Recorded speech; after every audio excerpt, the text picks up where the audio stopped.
ஒரு ஹெல்த்தியான morning breakfast பார்க்கலாமா? 2 கப் அளவு ராகி ஃப்ளோர் போட்டுக்கலாம்.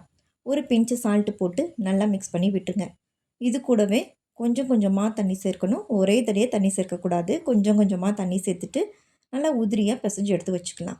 நெக்ஸ்ட்டு ஒரு இட்லி பாத்திரத்தில் தண்ணி வச்சுட்டு, இட்லி பாத்திரத்தோட தட்டில் ஸ்டீம் பண்ணுறதுக்காக ஸ்பாட்சில் வச்சு ஆயில் தடவிட்டு நம்ம எடுத்து வச்சுருக்க மிக்சிங் இது கூடவே போட்டு ஒரு 50 மினிட்ஸ் நல்லா ஸ்டீம் பண்ணி எடுத்துக்கலாம். இது கூடவே ஒரு தேங்காய், நல்லா அரை மூடி தேங்காய் துருவி எடுத்து வச்சுக்கிங்க. நம்ம ஸ்டீம் பண்ணதை அப்படியே ஒரு பவுலில் போட்டுக்கலாம். உங்கள் கிட்ஸுக்கு எந்த மாதிரியான பனானா பிடிக்குமோ அந்த மாதிரி பனானா எடுத்துக்கிங்க. நான் இன்றைக்கி ரஸ்தாளி வாழைப்பழம் தான் எடுத்திருக்கேன். பனானாவை நல்லா ஸ்லைஸாக கட் பண்ணி போட்டுக்கலாம். இது கூடவே 3 ஸ்பூன் அளவு ப்ரௌன் சுகர், நம்ம துருவி வச்சுருக்க தேங்காய் இது கூடவே சேர்த்து நல்லா மிக்ஸ் பண்ணி விட்டுருக்கேன். கிட்ஸுக்கு சுட சுட சர்வ் பண்ண வேண்டியதான்.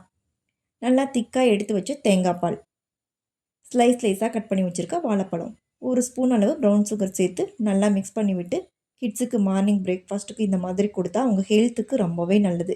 கிட்ஸுக்குமே ரொம்ப பிடிக்கும். கண்டிப்பாக வீட்டில் ட்ரை பண்ணுங்கள்.